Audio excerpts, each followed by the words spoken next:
네, 본부과정 여러분 안녕하십니까? BBC 성경연구반 구속의 청사진 성소, 오늘은 14번째 시간입니다. 지난 시간에 이어서 대속죄일의 지성소 봉사에 대해서 계속해서 말씀을 드리겠습니다. 지난 시간에 이어서 이제 두 마리의 염소를 제비 뽑는 의식의 과정을 우리가 함께 살펴보시겠습니다. 두 마리의 염소는 회막문 앞에 세워졌습니다. 초기에는 우림과 둠밈의 도움으로 어느 염소가 여호와를 위한 염소가 될지 아니면 아사셀을 위한 염소가 될지를 결정했지만은 포로에서 귀환한 다음에 그 수룹바벨의 성전이 세워진 다음부터는 칼피라고 불리는 상자를 통해서 제비를 뽑았습니다. 제사장이 양손에 뽑아든 제비를 하나씩 염소의 머리 위에 올려놓을 때 그 염소의 운명이 결정되게 됩니다.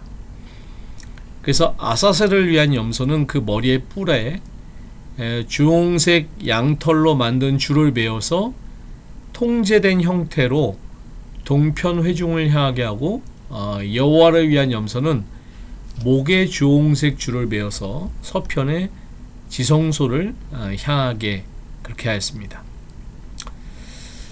자, 이 대속죄일 기간 동안에 지성소는 말씀을 드린 것처럼 매일 드리는 제사에는 대제사장이 출입할 수가 없었습니다. 그래서 지성소는 1년 365일 중에 364일은 절대로 출입을 할 수가 없는 곳이었습니다. 그리고 대속죄일 하루만 대제사장이 지성소에 출입하는 것이 허락이 되었는데, 이 대속죄일의 지성소에 대제사장은 몇 번 들어가냐면은 총 4번 들어갑니다.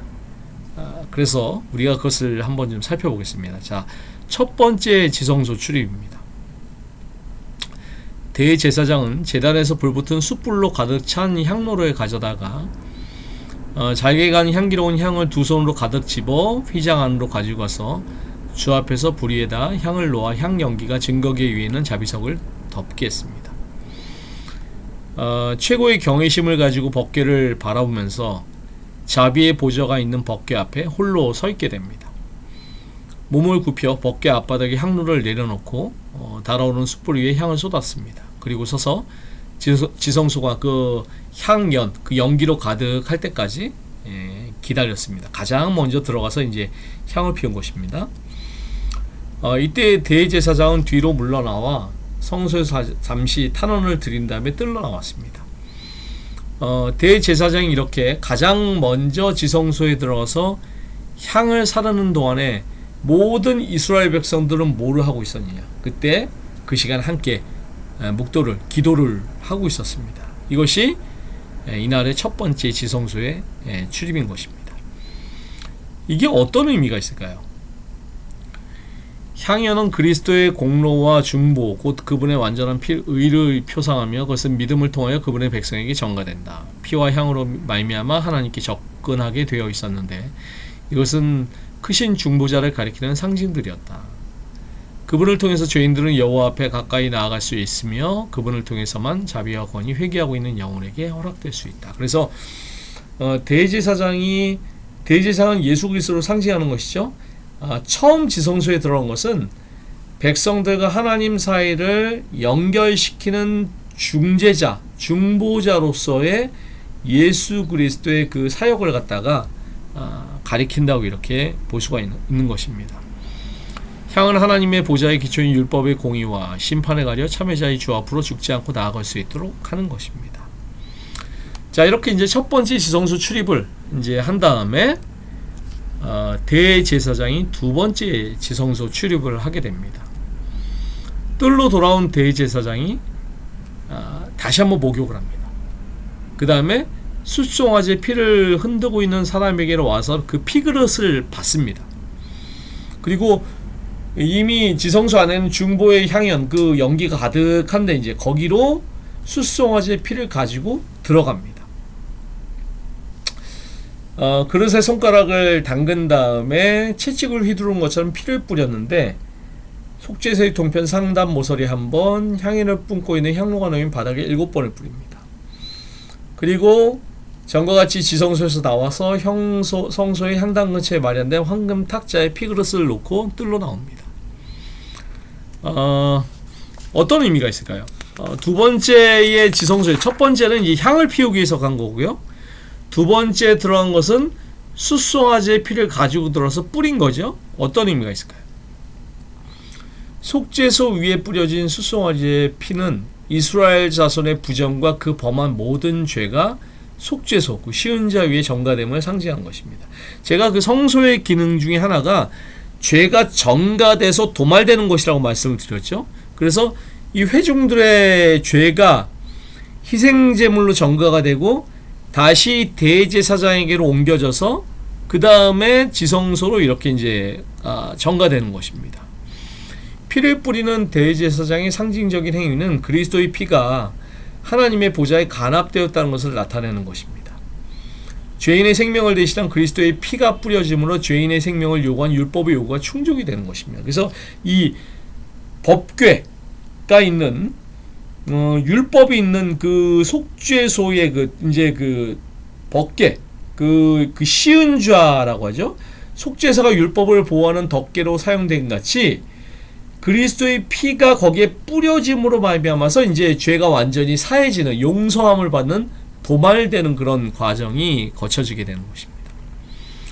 그리스도의 속죄는 율법을 폐하는 것이 아니라 존속시키는 것입니다. 그래서 굳이 법궤가 있는데 뿌려지는 것은 하나님의 율법이 결코 없어진 것이 아니라 하나님의 율법의 요구를 완전히 충족했음을 이렇게 얘기하는 것입니다. 속죄소는 율법의 공의와 자비가 동시에 충족되므로 하나님의 율법의 통치는 영원하며 하나님의 사랑은 죄와 사망을 능히 이긴다는 참 진리를 우리에게 안겨주고 있는 것입니다. 대제사장이 자기의 피를 가지고 들어간 것은 그리스도의 첫 승천과 관련된 것으로 그리스도가 자기의 피를 가지고 봉사하실 것에 해당되는, 그래서 예수님께서 승천하셔서 하늘 지성소로 이제 이렇게 하늘 성소로 들어가신 것은 자신의 피를 가지고 이제 들어가신 그런 것으로 의미가 되는 것입니다. 자, 이렇게 한 다음에 첫 번째는 향을 이제 피우기 위해서, 두 번째는 숫송아지의 피를 가지고 들어가서 이 백성들의 죄를 도말시키는 그런 작업을 한 것이라면, 세 번째 지성소로 이제 대제사장이 들어가게 됩니다. 세 번째로 들어간 것은 여호와를 위하여 제비 뽑은 염소이자 부정과 그 범한 모든 죄 가운데 있는 백성을 위한 속죄제 염소를 잡아 그 피를 가지고 장막 안에 들어가서 그 숫송아지 피로 행한같이 그 피로 행하여 속죄소 위와 속죄소 앞에 뿌렸습니다. 자, 세 번째 지성소에 들어갈 때는 두 마리 염소가 있었죠. 그 중에서 여호와를 위하여 제비 뽑은 염소의 피를 가지고 들어가서 그것을 갖다 뿌린 것입니다. 자, 피를 두 번 뿌리죠. 숫송아지의 피를 뿌리고 여호와를 위하여 제비 뽑은 염소의 피를 뿌립니다. 성소로 나와서 염소의 피그릇을 성소에 마련된 두 번째 탁자에 올려놓은 뒤에 다른 탁자에서 숫송아지 피를 집어들었습니다. 손가락으로 매번 피에 담갔다가 피가 휘장에 튀기도록 뿌렸는데 휘장 앞에서 위로 한 번, 밑으로 7번 뿌렸습니다. 이어서 염소의 피를 동일한 방법으로 뿌렸습니다. 염소의 피그릇에 남은 숫송아지 피를 부어서 고루 섞은 피를 해막의 분향단에 가져가서 북동쪽에서 시작해서 시계 반대 방향으로 네 뿔에 한 번씩 바르고 향로에 위에 7번 뿌렸습니다. 뭐 몇 번 뿌렸는가 이것까지는 우리가 뭐 외울 필요가 없지만은 그 피를 가지고 뜰로 나와서 번제단에 네 뿔에 바르고 그 네 측면과 7번 뿌림으로 번제단에 뿌립니다. 나머지 피는 번제단 서쪽과 남쪽 바닥에 뿌려서 배수로를 통해서 기드론강으로 흘려보내므로 지성소와 회막과 단을 위하여 속죄하기를 마쳤습니다. 자, 이게 무슨 의미가 있을까요? 염소와 그 송아지의 피로 말미암아 지성소와 회막과 단은 죄의 부정으로부터 온전하게 정결하게 된 것입니다. 숫송아지가 그 성소의 기능이 두 가지가 있어요. 숫송아지의 피가 그 속죄소에 뿌려진 것은 이제 속죄소의 지성소에서 속죄소의 두 번 피가 뿌려지죠. 숫송아지의 피가 뿌려지는 것은 죄의 정가를 통한 죄의 용서의 의미가 있고요. 그 여호와를 위한 염소의 피를 뿌리는 것은 죄의 정결을 의미하는 것입니다. 이날 여호와를 위하고 이스라엘의 온 회중을 위하고 지성소의 혐악과 단을 위한 염소의 피에 의한 속죄의 결과는 정결입니다.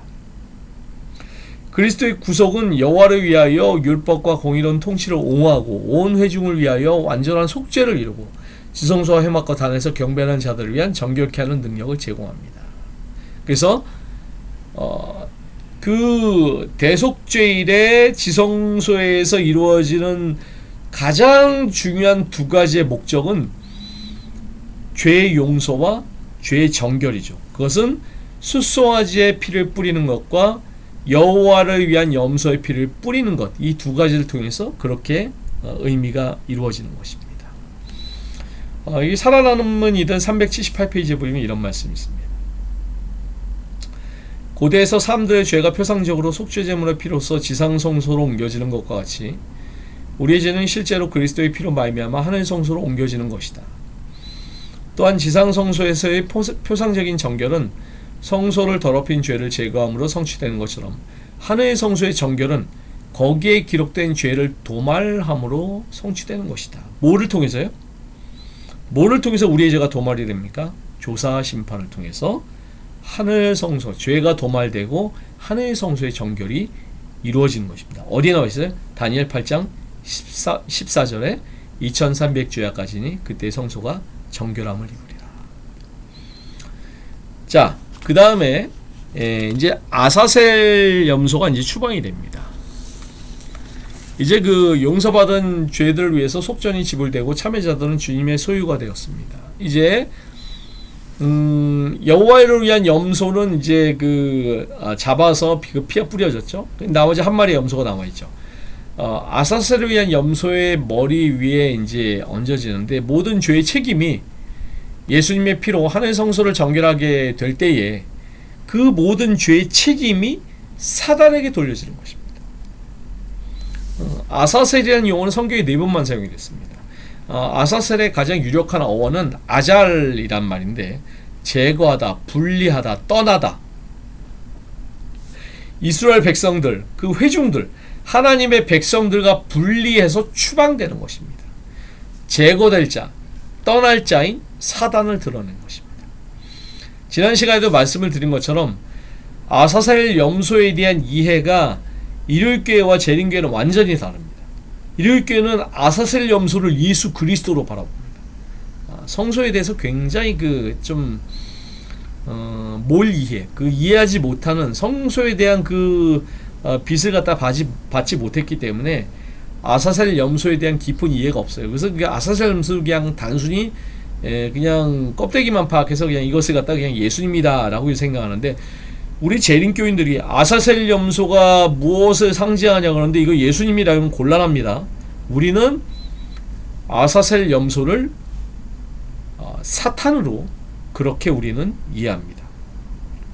그래서 여호와를 위한 염소가 잡아서 죄의 완전한 도말을 상징했듯이 아사셀 염소는 추방이 되죠.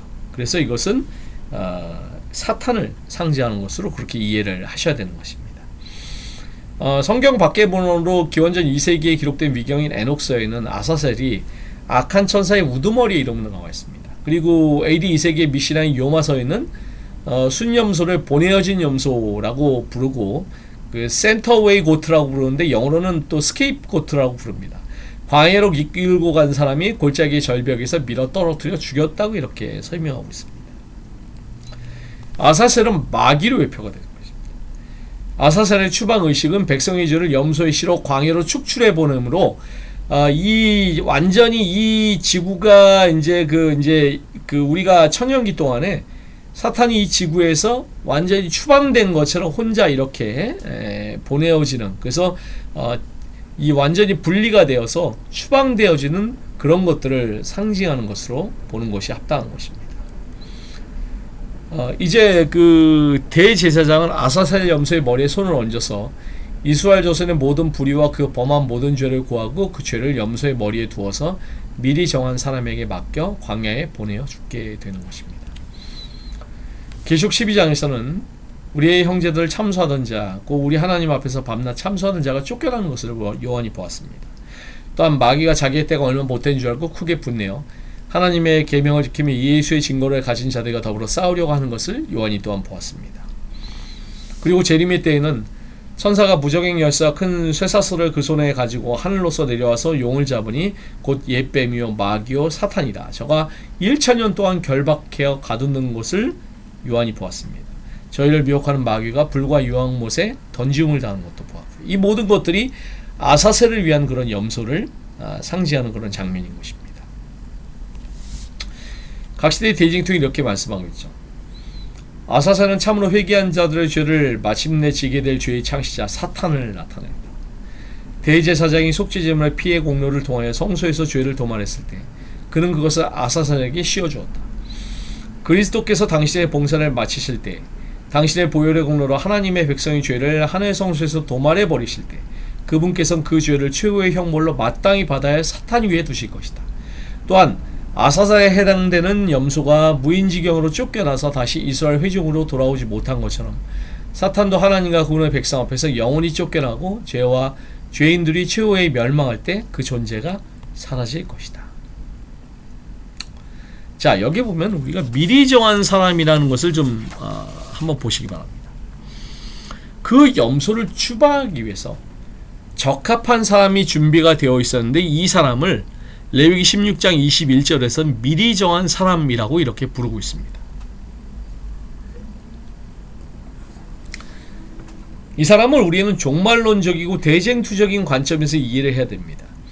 사탄이 더불어 싸우려고 하는 사람들은 하나님의 계명과 예수의 증거를 가진 사람들입니다. 요한은 여러 형제가 어린 양의 피와 자기의 증거하는 말을 인하여 저를 이겼다라고 그렇게 말하고 있습니다.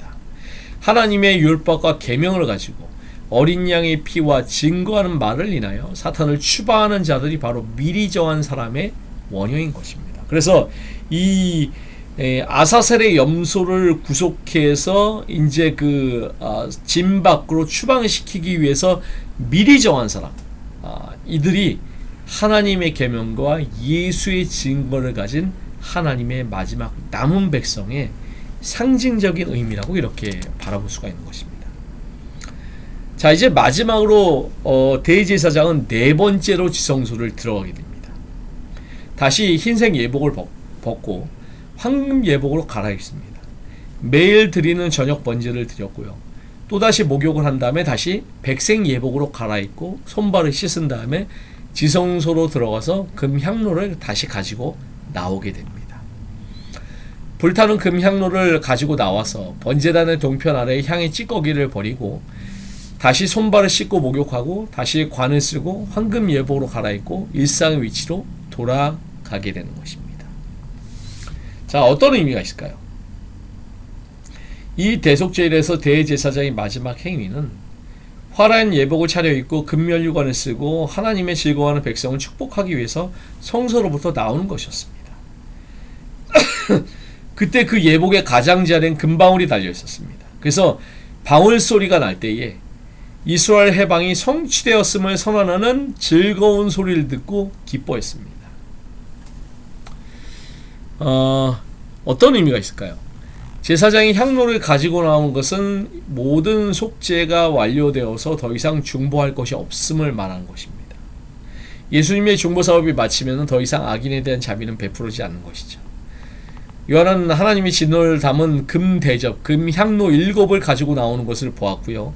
진노의 7 대접을 땅에 쏟으라 라는 명령이 내려지는 것을 보았습니다. 성소하고 요한의 이사하고 아주 잘 매치가 되고 있죠.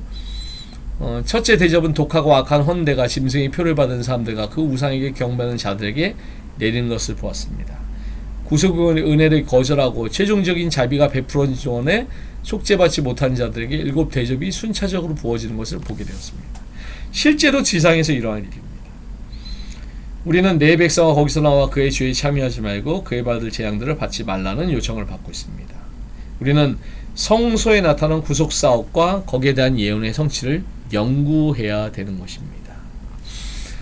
자, 네 번을 들어가죠. 첫 번째는 그 향로를 가지고 가서 이제 향연을 피우는 작업을 했고요. 두 번째는 숫송아지 피를 가지고 가서 뿌리는 것, 죄의 용서. 그리고 여호와를 위한 염소를 그 피를 가지고 들어가서 뿌리는 것은 죄의 도말이죠. 그리고 마지막으로 그 금향로를 가지고 나와서 이제 모든 지성소의 사업이 맞춰지게 되고 모든 그 중보의 사업이 맞춰지게 된 것을 갖다가 상징하는 그런 것을 갖다가 우리가 보게 되는 것입니다. 네, 그래서 마지막 시대의 죄가 되말되는 과정을 우리가 함께 다시 한번 좀 살펴보고 말씀을 마치고자 합니다. 지성소 봉사가 예표한 원형적인 대속죄일 봉사는 1844년 시작이 되었습니다. 이것은 다니엘이 예언한 바 2300주야까지 그때의 성소가 정결하게 함을 이루리라는 예언에 잘 나타나 있는 것입니다. 자, 첫 번째는 마지막 시대의 죄가 도말되기 위해서는 첫 번째는 스스로 괴롭게 해야 되는 것입니다. 이는 너희에게 큰 안식이 된즉 너희는 스스로 괴롭게 할지니 영원히 지킬 규례라. 이날에는 아무 일도 하지 말 것은 너희를 위하여 너희 하나님 여호와 앞에 속죄할 속죄일이 됨이니라. 이날에 스스로 괴롭게 하지 아니하는 자는 그 백성 중에서 끊쳐질 것이라. 각 사람은 이날에 세속적인 일을 금하고 스스로 괴롭게 해야 됩니다. 이날에는 마음을 낮추고 하나님께 겸손히 굴복하는 가운데 자기 의지를 크게 여기고 죄를 고백해야 되는 것입니다. 이 마지막 시대는 각 시대 대징표도 너무나 많이 말씀하고 있지만은 우리는 영적인 대속죄의 시대에 살고 있다. 그래서 그날에 고대 이스라엘 백성들 가운데 이 대속죄의 시대에 마음이 함께하지 않는 자는 그 백성들 가운데 끊쳐지게 된 것처럼 우리도 이 영적인 대속죄의 시대에 세속적인 일을 금하고 우리가 스스로 괴롭게 하고 함께 우리가 그 정신에 들어가지 않으면 우리는 이 구원의 반열에서 우리가 끊쳐지게 될 것입니다. 굉장히 엄숙한 경고의 말씀이죠. 에스겔은 스스로 괴롭게 하는 의미를 다음같이 설명했습니다. 거기서 너희의 길과 스스로 더럽힌 모든 행위를 기억하고 이미 행한 모든 악을 인하여 스스로 미워하리라. 회개하지 않는 자는 여호와로부터 끊어짐을 당했던 것처럼 원형적인 대속죄일 가운데 살고 있는 지금 회개하지 않으면 죄송한 말씀이죠. 그냥 문턱만 교회에 왔다 갔다 한다고 해서 구원을 받는 것이 아니라 이 영적인 대속죄의 시대에 회개하지 않으면 종말적 심판을 당해서 멸망을 당하게 될 것입니다. 두 번째로 최종적인 구원을 받기 위해서는 기록책에서 죄를 도말되는 과정이 꼭 필요한 것입니다. 누가 죄를 회개하고 그리스도를 믿는 믿음으로 속죄의 혜택을 받을 자격이 있느냐 하는 것을 결정하기 위해 기록책을 조사하는 일이 있어야 된다. 그러므로 성소의 정결에는 조사하는 일, 곧 심판하는 일이 포함되어 있다. 이 일은 그리스도께서 당신의 백성을 구원하기 위해 재림하시기 전에 이루어져야 된다.